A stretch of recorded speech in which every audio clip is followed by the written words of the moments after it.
Nous allons parler ce soir en fait du programme, le programme Tikkun Olam. Mais avant de parler réellement du programme, concrètement, si on peut parler ainsi, donc du programme Tikkun Olam, j'aimerais résumer un petit peu ce que a été déjà prononcé déjà à maintes reprises à propos donc de ce concept, ou plutôt de cette idée de Tikkun Olam, la réparation du monde. En fait, le but de cette soirée, comme vous le savez, c'est l'organisation et la préparation et la présentation aussi de ce premier livret à propos donc, de ce qu'on appelle le Tikkun Olam. C'est après on peut dire une vingtaine d'années de réflexion autour de l'enseignement donc, du Ramchal, surtout à partir de Da'at Vunot, mais aussi à partir de Adi Bamarom et d'autres ouvrages. J'ai retenu avec l'aide de Dieu l'idée qui à mes yeux est l'essentiel de toute l'œuvre de ce maître. Je commencerai par un verset et le commenter, un verset chez Qoheleth, comme nous savons que Qoheleth, l'Ecclésiaste Salomon donc, a réfléchi à tout. Et il nous dit donc à la fin du discours, voilà, j'ai tout trouvé, mais il y a une chose qui me dérange. Elokim asa et Adam yashar, vehema bikshu cheshbonot rabim. Dieu a fait l'homme juste et droit, mais ce sont eux qui ont recours à toutes sortes de ruses. Alors lorsqu'on parle de droiture et de justesse, le roi Salomon parle au singulier. Adam Yachar, Elokim asa et Adam Yachar, Dieu a fait l'homme droit, donc au singulier, l'homme droit, l'homme juste. Mais tout de suite après, Vehema, ce sont eux. L'homme est déjà au pluriel, ce sont eux qui recherchent donc les ruses, Bikshu, Cheshbonot Rabim, ou des faux calculs, des mauvais comptes. Alors pour comprendre en fait cette idée, donc Adam Yachar, l'homme droit d'une part, et l'homme avec les ruses, il s'agit bien sûr du premier homme, mais c'est l'humanité. C'est l'humanité, comme si le fondement même de l'humanité est fondé donc sur la droiture, sur le yosher. Une droiture par rapport au créateur, donc au niveau vertical. Mais voilà, l'homme ne cherche pas cette verticalité, il est dans cette horizontalité. On peut dire qu'aujourd'hui aussi dans le monde, c'est vrai que tout se réduit, mais nous sommes dans cette horizontale. Avec Google aussi, avec tous les réseaux qui existent. Alors nous savons tout ce qui se passe. Il ne s'agit pas de Sofa Olam Sofo, de la fin du monde jusqu'à la fin du monde, mais c'est, en fait, c'est une vue horizontale, déconnectée donc de cette relation de verticale, de Yachar, de cette droiture. En fait, la vie, comme notre existence, c'est un processus qui est conçu par Dieu. Même celui donc de ce non-Yachar, de cette non-droiture, de ce monde de ruses, etc., ou ce qu'on appellera donc de la perception des sens, dans ce monde des sens, nous pouvons dire que c'est une voie qui est perçue par Dieu, mais elle est perçue pour que l'homme se perfectionne. Même dans cette voie, il y a donc l'idée donc de perfectionnement, que l'homme se perfectionne. Se perfectionne pour s'élever dans cette hiérarchie, dans une hiérarchie qui l'élève jusqu'à, on va dire, le principe universel, la Yechida, le principe universel de l'âme humaine, qui s'appelle dans la Kabbalah la Yechida.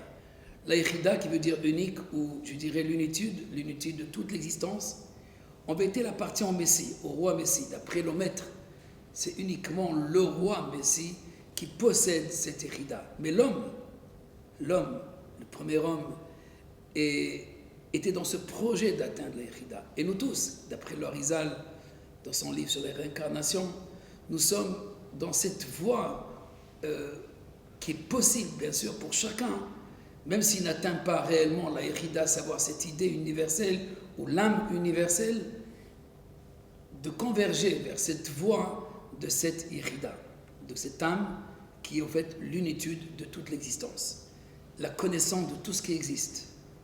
Cette connaissance de tout ce qui existe, bien sûr, il peut être de deux manières, de deux voies.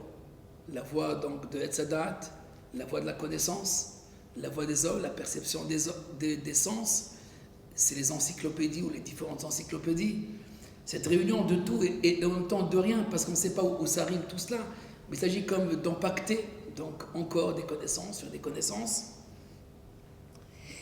Et l'homme, donc, bien sûr, retient non pas la Yechida, mais des parcelles, je dirais, de ce dont il a besoin. Ceci dit que si l'homme ne comprend pas un jour l'esprit de son créateur, donc ce qu'on appelle Da'at Elohim, s'il ne comprend pas l'esprit de celui qui a créé toute cette belle machine, toute cette existence, et donc la raison de son existence, il va falloir qu'il subisse toutes les vicissitudes de la vie, donc toutes les difficultés de la vie. Mais ce n'est pas à partir de ces difficultés, ces vicissitudes de la vie, où il va vivre des expériences, d'une expérience à l'autre, et peut-être même des incarnations, c'est-à-dire des réincarnations, réincarnations, des gilgulim, donc de corps en corps, d'une personne à une autre personne, mais jusqu'à arriver donc à cette connaissance de cette vérité. Quelle vérité? Avant d'arriver bien sûr à la vérité, il va falloir qu'il oppose les extrêmes, c'est-à-dire, comme dit le Ramchal, comprendre une chose par son contraire. Il va donc s'opposer uniquement qu'aux extrêmes. Je donne des exemples.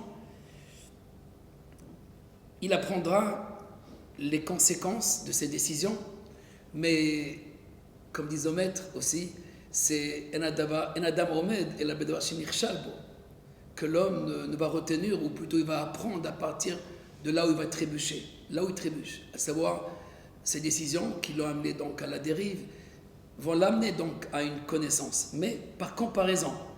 C'est ça le Etzadat, Tov, Vara, c'est dualité, c'est la connaissance donc de dualité. On n'est pas dans la voie de l'unité, mais c'est la voie de toute l'humanité, y compris le peuple juif. Ceci dit que par le chagrin, il comprendra le bonheur, par l'angoisse, il connaîtra la paix, par la faim, il connaîtra la satiété, etc. En davar nikar el amitochofo. Aucune chose ne peut être saisie que par son contraire. Et même le prophète, le patriarche Abraham, pour comprendre la rédemption, il a besoin aussi de l'exil. Il a besoin de l'Égypte pour comprendre Israël, etc. C'est la voie donc de la dualité. Cette voie de la dualité, c'est la voie donc dans laquelle nous sommes, je dirais, tous soumis. Mais encore une fois, cette voie, elle est aussi un processus qui est conçu par Dieu. Cette voie aussi, elle mène à cette centralité du monde, à cette cause primordiale du monde, à cet esprit du Créateur, que sans cet esprit, l'homme, il ne fera que tourner, réincarner, se réincarner jusqu'à la fin. Ceci dit que après de nombreuses vies, alors après avoir comparé donc des multitudes de polarités, il va arriver donc au centre. Je ne parle pas donc de l'homme, un homme particulier, mais l'humanité. Elle arrivera. Mais à la fin, chaque créature, même la plus basse, la plus infime, la plus insensée, même si qui n'a pas de sens, elle aussi, qui n'a fait qu'être dans un mouvement des autres, elle aussi prend de la conscience d'où elle prend son véritable mouvement. Mais à la fin, tout le monde prendra conscience de ce qu'on appelle de l'âme du monde, ce qu'on appelle la Shrina, la présence divine, qui est Nishmat Abriya, l'âme de toute la création, la gloire de Dieu. C'est sa gloire. Sa présence, c'est sa gloire. Et c'est sa gloire, c'est l'unité du monde, en fait, ce qui unifie tous. Parce qu'en vérité, la Shrina, elle s'appelle elle-même, la présence elle s'appelle Em Kol Hay, la mère de tout vivant, de tout ce qui vit. Ou on dirait en français la mère de tout existant, de tout ce qui existe. À partir du moment qui existe, il procède donc de cette âme, de cette Shrina. Mais bien sûr, il y a des niveaux de proximité ou d'éloignement de cette présence. De toute façon, dès que l'homme prend conscience de cette âme du monde, alors il deviendra un être qui respecte tout, qui respecte tout le monde. Il comprend aussi toutes les circonstances, même les plus difficiles, les plus complexes. Il comprend aussi qu'elles sont là, non pas pour le récompenser ou pour le punir, mais pour réparer le monde. C'est en fait la dimension la plus grande que le Ramchal a enseignée, que le monde est dirigé pour un sens, non pas pour punir ou pour récompenser, mais pour amener le monde à sa réparation, donc à sa perfection. Et cette perfection, c'est l'infini. La perfection du monde, c'est l'amener à ce qu'on appelle en hébreu, on va dire classique, Olam Haba. Le monde à venir, c'est non pas appréhender, mais vivre, expérimenter l'infini. Vous allez dire, c'est pas pour tout le monde. C'est vrai, c'est pas pour tout le monde. Mais tout le monde sert pour amener ce monde à l'infini, ou ceux qui viendront à ce monde infini. À savoir, toutes les créatures, même si qu'ils ne vivront pas ou n'expérimenteront pas l'infini, ont servi pour amener le reste des créatures ou la quintessence des créatures à ce monde de l'infini, et qui est donc la perfection du monde. C'est-à-dire au fait où le monde ne dépend plus des vicissitudes, à savoir des circonstances qui l'amènent donc à sa perdition ou tout simplement à sa fin. Ceci dit que tous les hommes avancent sur la voie de l'élévation, à savoir si au niveau individuel l'homme peut s'éloigner de l'élévation, à savoir il reste dans son trou, dans son ego où il se dispute avec les circonstances du temps, mais il faut savoir que l'ensemble de l'humanité avance vers cette élévation, ou par de nombreuses vies, ou dans sa propre vie, dans sa vie actuelle. Et ceci consciemment ou inconsciemment. Ça ne dépend pas de sa conscience. Est-ce qu'il veut s'élever ou il ne veut pas s'élever? Cependant, il y a certains qui sont plus avancés. Ce sont les gens qui sont conscients de ce projet divin d'amener le monde à la perfection. Ceux qui sont donc conscients sont plus avancés que les autres. Mais à la fin, tous accéderont à cette voie de l'infini. Par le Tikkun Olam, par la réparation que l'Éternel lui-même agit et amène ce monde donc à cette perfection.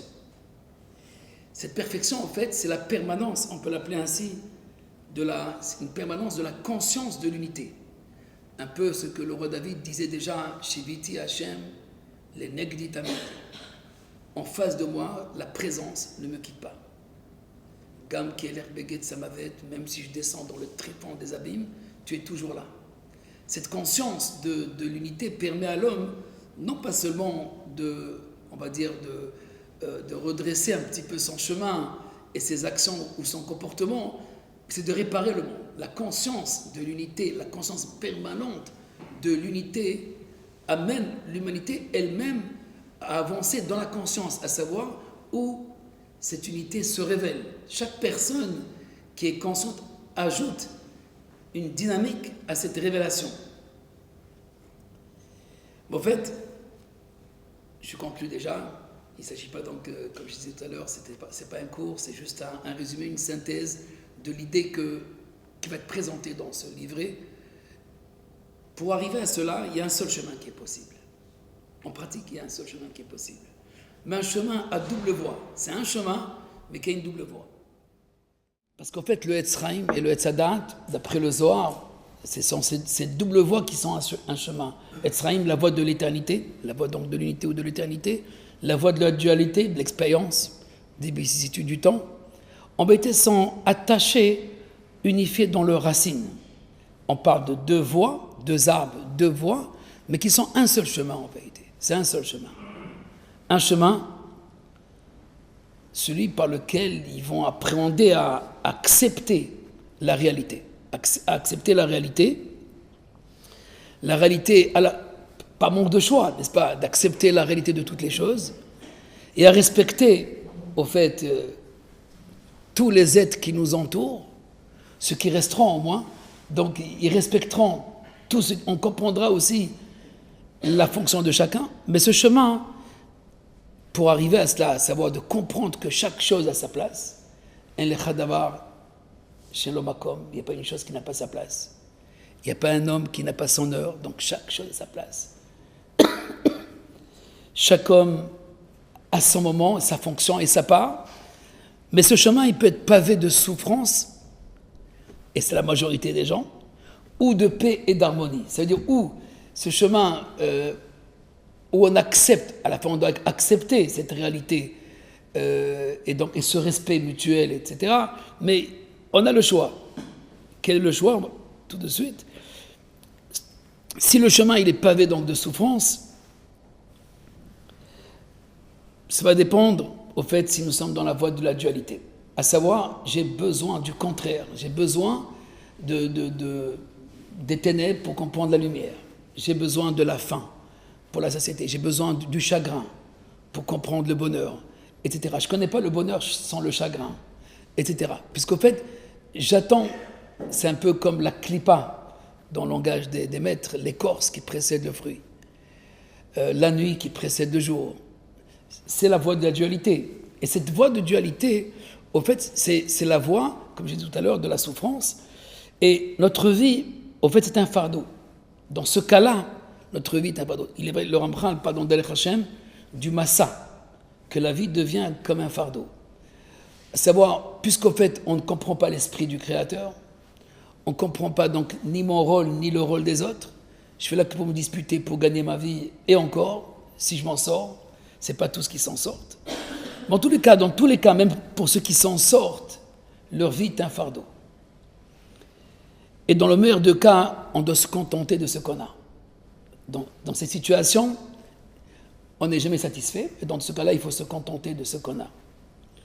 C'est la voie donc de l'éthique, de la morale, que ce soit bien sûr chez nous ou dans d'autres traditions, de nous apprendre à nous contenter et bien sûr de respecter, etc. Mais dans cette voie-là, on ne saisit rien du tout.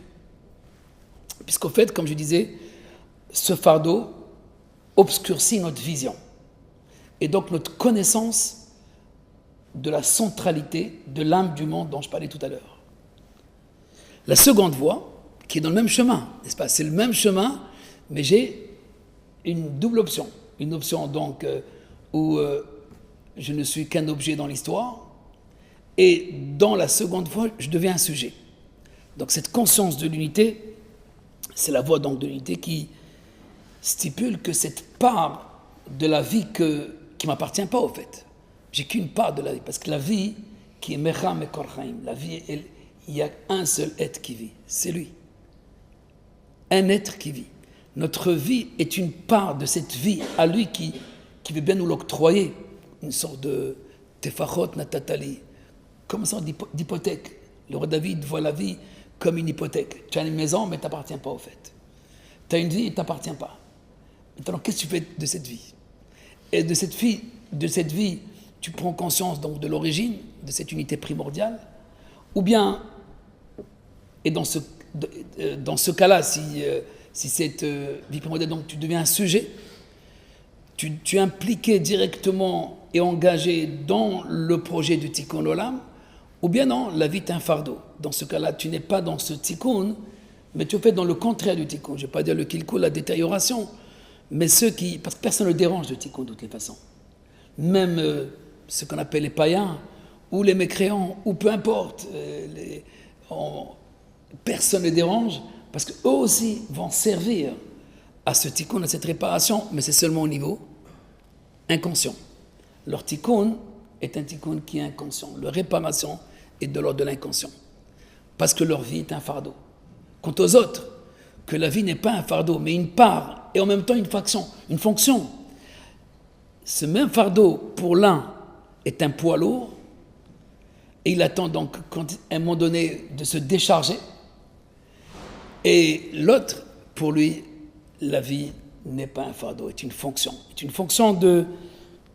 une fonction qui lui permet donc d'agir et d'être dans cette dynamique de la réparation du monde en faisant connaître cette unité primordiale, cette cause primordiale. Cette conscience est d'être heureux de ce privilège, de vivre cette vie, je dirais presque une vie divine maintenant, puisqu'en fait j'ai une fonction divine, celle de réparer son monde et de l'amener à l'éternité et d'amener ce monde à se déconnecter de sa perdition, de donner l'espoir au monde en montrant en vérité le véritable moteur du monde, cette shrina, cette présence dont je parlais tout à l'heure, qui est l'âme du monde. Lorsque l'unité deviendra évidente dans la conscience de toute l'humanité, alors on peut dire que le monde changera. Je reprends cette dernière phrase, parce que je pense qu'on va finir avec cela. Lorsque l'unité deviendra évidente dans la conscience de toute l'humanité, alors le monde changera. Le monde changera seulement dans cette prise de conscience de l'unité évidente. Sans cela, en vérité, il est impossible au monde de faire partie, je dirais, de cette histoire divine du monde. Parce que l'histoire, ce n'est pas l'histoire des hommes. Toute l'histoire n'est que la révélation de l'unité. L'histoire des hommes, elle est là pour révéler cette unité. Mais sans la prise de conscience, cette unité va nous échapper. Mais si nous comprenons que nous avons le privilège de faire partie du programme de, comme dit le verset, Atem Edai, vous êtes les témoins. Vous êtes les témoins de cette unité. Il est vrai qu'au début, Dieu a choisi un peuple pour ce témoignage de l'unité. Mais ce peuple n'est pas là pour garder jalousement cette unité. Il est là et son rôle principal, c'est faire connaître justement cette unité. Mais cette unité, en tant que quoi, encore une fois, en tant qu'infini. Que signifie l'infini? Qui ne s'arrête pas, à savoir la perfection du monde, qui veut dire l'éternité. Le monde est appelé à devenir éternel. Si nous ne le vivrons pas, d'autres vivront, et nous le vivrons dans une autre incarnation ou dans la résurrection. Mais la vie qui nous est donnée présentement, si on la perd uniquement dans les vicissitudes du temps, uniquement dans ces disputes de la dualité, à savoir, comme je disais tout à l'heure, de comprendre le bonheur par le chagrin et la satiété par la faim, etc.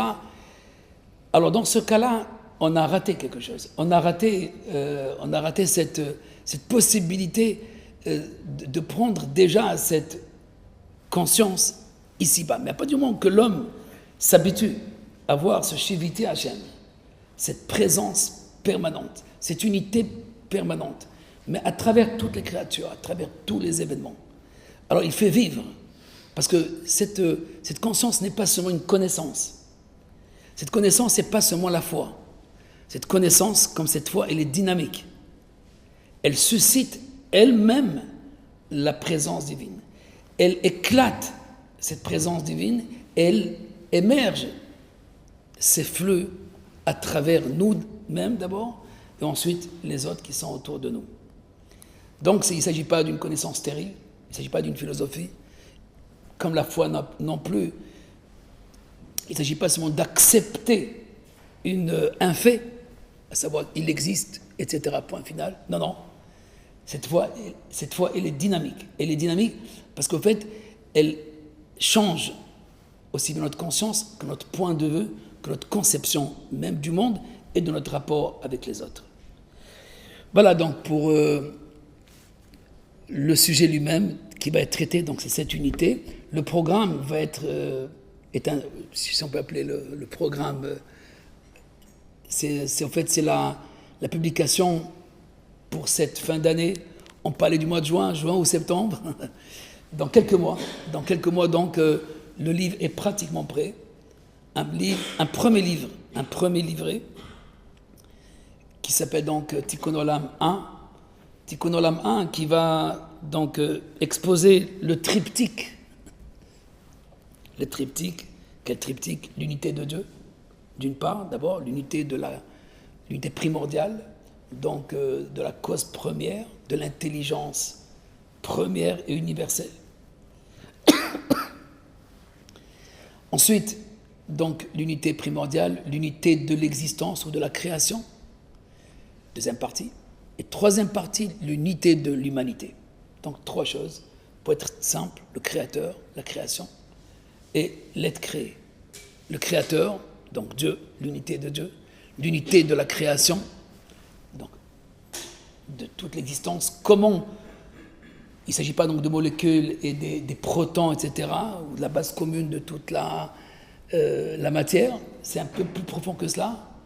Mais il s'agit en fait d'une unité de tout ce qui va exister, de tout ce qui prendra existence, que ce soit un ange, une âme, ou un lion, ou même un singe, ou un moustique, peu importe.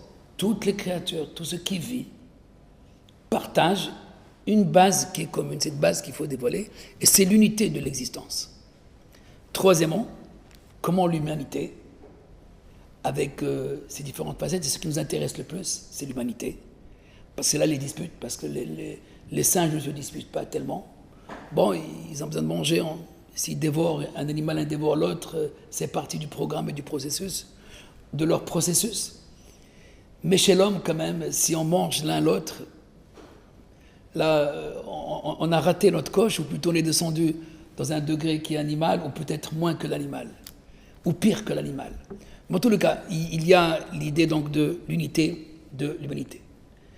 Encore une fois, le premier livret, qui n'est pas au fait, je vous le dis tout de suite, je le révèle à vous parce que vous êtes au fait les personnes qui sont appelées à devenir les fondateurs de ce groupe, de cette publication, et peut-être plus que cela. Cela va dépendre de votre implication, de notre implication.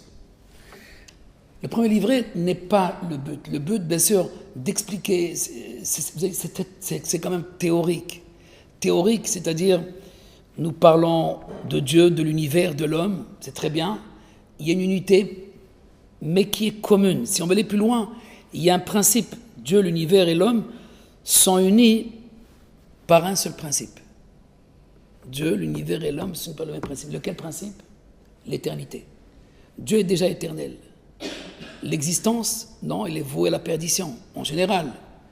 Le soleil aussi, c'est un gaz qui se réduit, même chez d'autres peuples, si on considérait le Dieu comme éternel, le soleil comme éternel. Aujourd'hui, avec les recherches, le soleil n'est pas éternel. Un jour ou l'autre, il va terminer aussi. Mais comment le monde va atteindre, ou l'existence, qui n'a pas été créée pour la temporalité, est liée à un principe inconscient. Il n'y a que chez Dieu où le principe de l'éternité est conscient, parce qu'il vit l'éternité. Mais nous appréhendons l'invérité, cette éternité. La création, l'humanité, recherche inconsciemment cette éternité. Les gens qui ont pris conscience de la cause première ne sont pas dans l'inconscience de l'éternité. Ils sont dans cette recherche, mais elle peut être passive et elle peut être dynamique. Ce Shivite Hashem, cette présence permanente, cette conscience permanente de l'unité peut nous amener à vivre déjà dans ce monde, ce que les maîtres appellent Bnei Olam Haba, ou comme les créatures du monde à venir. Mais en étant dans ce monde, puisqu'en fait nous vivons déjà cette présence dans mes actes, dans tout ce que je fais. Mais ce livret, qui est le premier, qui, on pense donc le fin juin, ou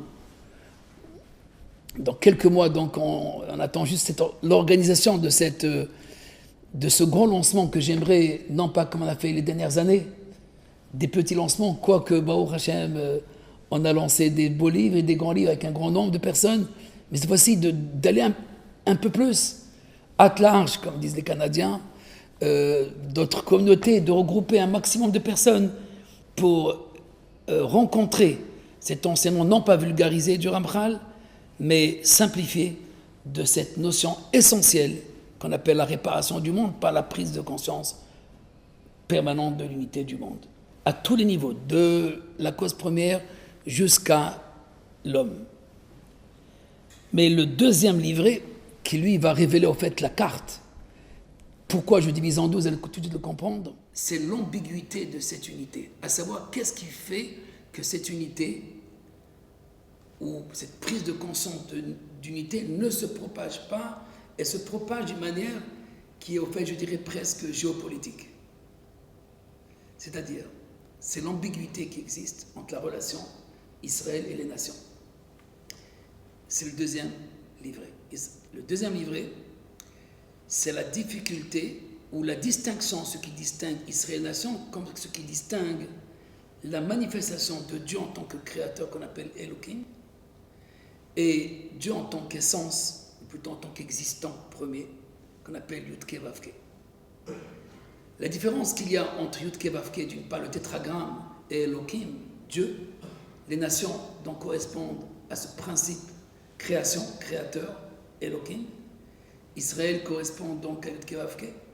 Et dans le schéma Israël, dans ce programme quotidien de schéma Israël, cette déclaration de la foi, on doit unifier ces deux valeurs, ou plutôt ces deux aspects. Dieu en tant qu'être premier et sa manifestation essentielle qui s'appelle Elohim ou le créateur, la création, l'existence, tout simplement. Existence de la créature. Il y a l'existence du créateur et l'existence de la créature. Et de relier ces deux éléments. Ces deux aspects, c'est Israël et les nations. L'ambiguïté, la haine, on veut la haine des nations d'Israël, ou Israël qui ne s'entend pas, ou exilé dans les nations, son rôle c'est d'arriver à cette union, à cette connaissance, à cette révélation de l'unité. Donc si j'avance tout de suite, le deuxième livret, c'est utopique pour beaucoup, ou plutôt c'est encore un livre sur les Juifs. Les nations s'intéressent personne, mais par contre, je dirais le préambule pour comprendre la révélation de l'unité, on doit passer justement par cette connaissance de l'unité du Créateur, l'unité de la création et l'unité de l'humanité. Et s'il y a une unité dans l'humanité, pourquoi donc il y a une différence? Ces différences, en vérité, comme nous le verrons dans notre prochain programme, B'ezrat Hashem, elle n'est là que pour souder ou pour réparer la dualité de Adam Arishon. Parce que le premier homme a choisi cette voie de la dualité, à savoir la faim par la satiété. Et j'ai besoin de l'esclavage pour apprendre l'espoir, la rédemption, la délivrance. Mais c'est nous qui sommes dans l'esclavage, c'est nous qui sommes dans l'exil. Personne n'est dans l'exil. Et la délivrance, c'est tout le monde qui veut la délivrance. Mais nous sommes dans l'exil pour être comme les nations, pour comprendre et saisir aussi la place des nations. Et donc la révélation d'Israël, elle passe par la révélation, ou plutôt par la position des nations par rapport à Israël. C'est déjà un second programme, je ne vais pas plus loin.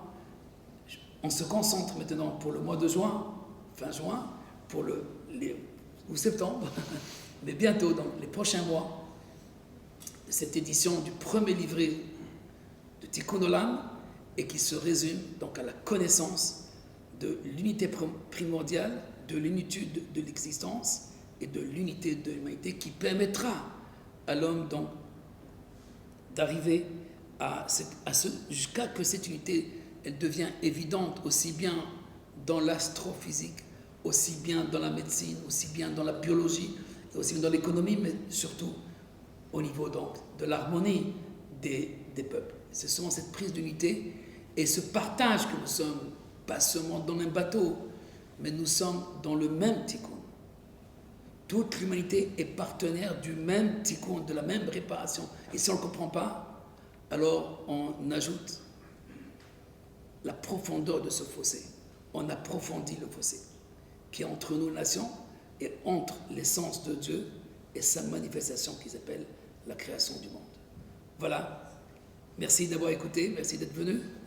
Et merci aussi de vous impliquer, B'ezrat Hashem.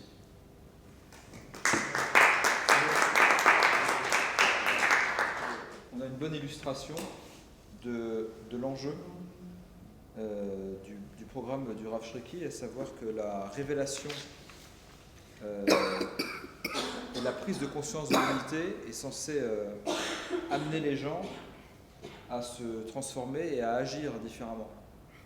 Moi, je pense que le livret, va répondre à beaucoup de questions dans sa troisième partie, à savoir lorsqu'on parlera de l'humanité, avec des exemples bien concrets, à savoir des différences entre les peuples, des différences dans les catégories de la science, des sciences humaines, on va dire, des sciences humaines et de l'art, et comment tout se rejoint. Le Hagra a déjà parlé de ça. Le Hagra disait lui-même à la fin de sa vie que la musique, par exemple, et les mathématiques font partie des sciences divines. Pas des sciences exactes, mais les sciences divines qui permettent à l'homme de découvrir la vérité. Donc déjà, il y a 250 ans, mais le Ramchal, à mon avis, est allé encore beaucoup plus loin que cela. Que même la connaissance des sciences, qui ont fait une vanité, qui est appelée vanité par le roi Salomon, elle-même est l'instrument qui te pénètre, qui te mène, qui te fait accéder au véritable palais. Et donc, il n'y a pas deux chemins. C'est pour ça qu'aujourd'hui, j'ai arrangé un petit peu la formule. Il y a un chemin avec une double voie. Il y a un seul chemin. Même le chemin, on va dire, d'Héreuse. Le chemin d'Héreuse, à savoir d'aller selon ma comptabilité, eh bien, lui aussi, il n'a pas de choix parce qu'à la fin, avec des détours, il va nous ramener donc à cette centralité du monde, qui s'appelle Beth Amikdash. Pour certains, c'est le temple, mais moi je l'appelle la Shrina, la présence divine. C'est la gloire de Dieu.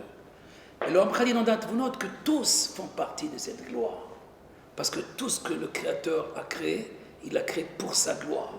Kol ma shebaraku paralichodo. Donc, on fait partie de cette gloire. Et ce n'est pas la prise de conscience, c'est de comprendre ma fonction dans ce projet. Réaliser la fonction dans le projet. Et quelle que soit la fonction que j'ai dans ce monde. Mais c'est vrai que le Ramchal, au travers de vos livres, a apporté énormément à ma vie et mon existence. Vraiment, et je vous remercie, Rav Shruki.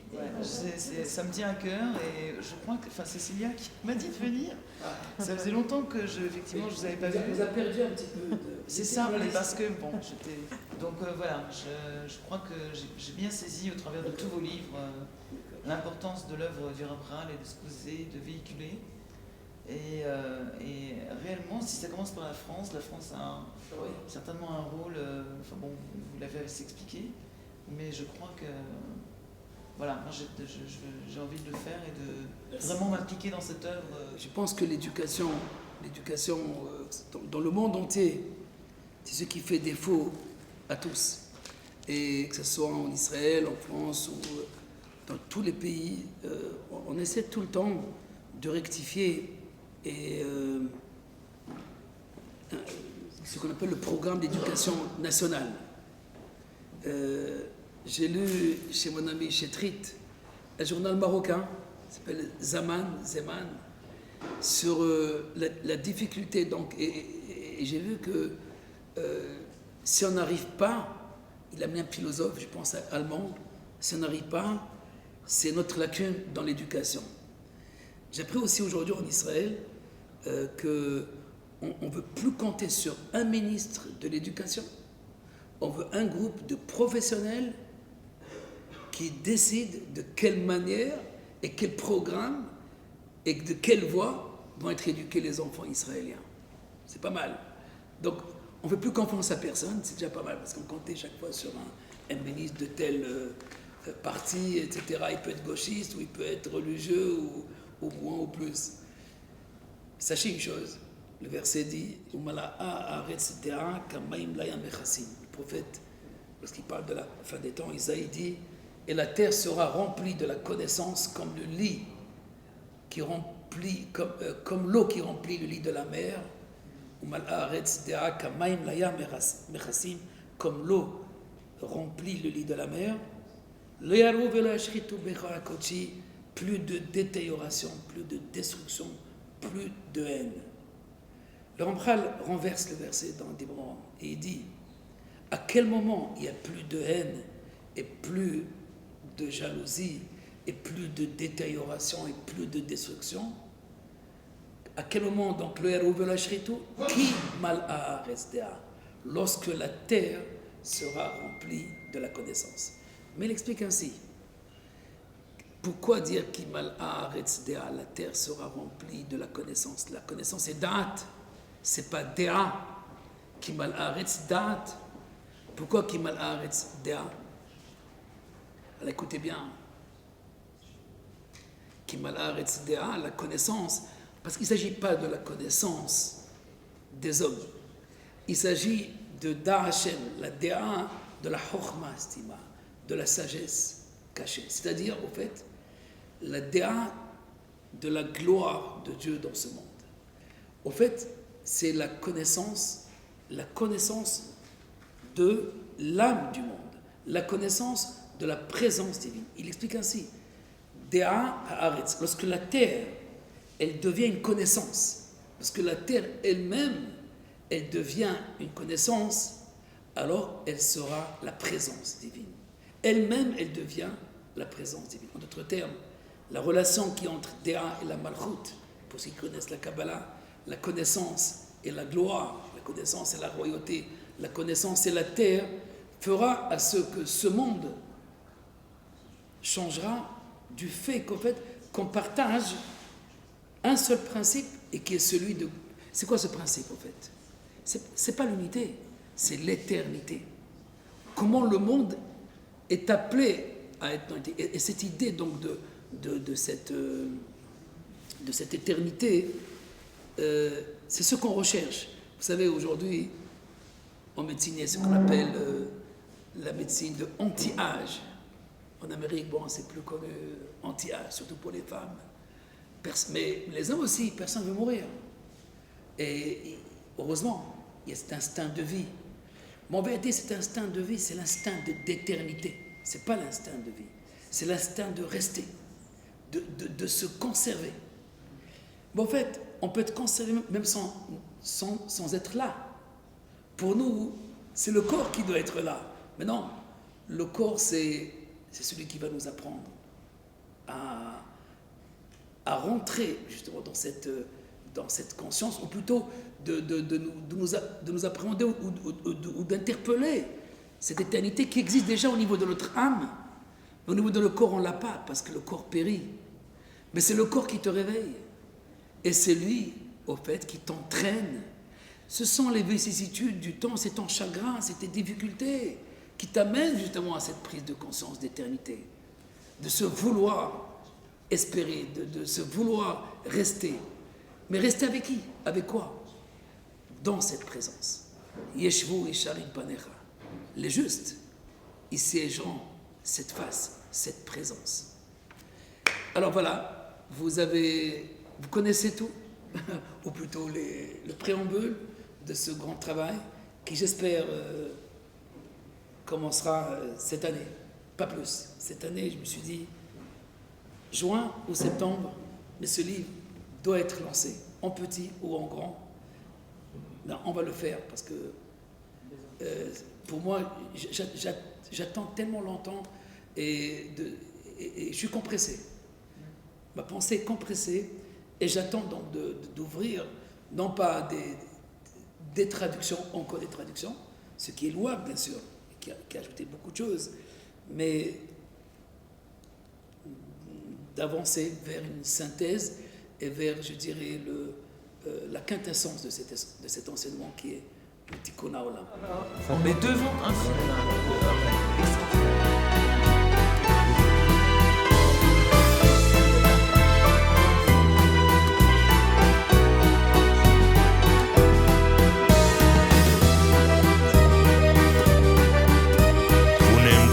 bissele Masel und nimmt mir a bissele Glück. Der Räder soll sich schön drehen und bringen mein Masel zurück. Die Welt ist doch beschaffen für alle Menschen gleich. Wo nimmt man a bissele Chotschik, a bissele Glück? Oi, wo nimmt man a bissele Chotschik, a bissele, wo nimmt man a bissele Glück? Viel Menschen, sie sichern sehr Masel, sie laufen, sie jugen sich gier. Und a sag mal, sie losen das Masel, bei jeder geht's weiter der Sier. Man kennt das schon mehr mit der Jugend, kein Mann nicht haben zurück. Oi, wo nimmt man a bissele Chotschik, a bissele Glück? Oi, wo nimmt man a bissele Chotschak, klein bissele, wo nimmt man a bissele Glück? Spiel Balalaike!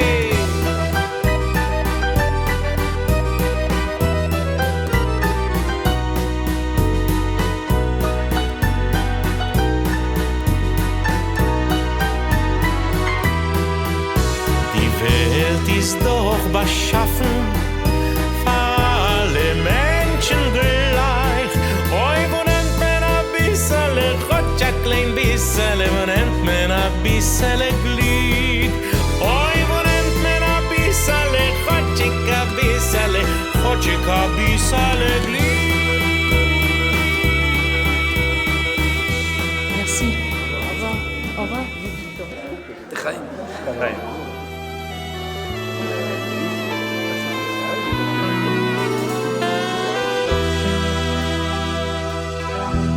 Wie hin soll ich gehen? Wer kann entfernen mich? Wie hin soll ich gehen? Als verschlossen jeder Tür. Es ist die Welt groß genug, nur vor mir ist eng und klein. Wie ein Blick muss zurück, was zerstört jeder Blick. Wie hin soll ich gehen? Dort dahin will ich gehen. In mein Land, was ist frei. Dort dahin will ich gehen. Wo es ist als von das Neid. Ein Land, wo Jüdischkeit blüht, leben wir dort bei der Ried. Vos prières sont exaucées. תודה. Der Ried lebt frei in sein Heim. Dort dahin will ich gehen. Wie hin soll ich gehen? Wer kann entfernen mich? Wie hin soll ich gehen? Als verschlossen jeder Tür. Es ist die Welt groß genug, nur vor mir ist eng und klein. Wie ein Blick muss zurück, was zerstört jeder Blick. Wie hin soll ich gehen?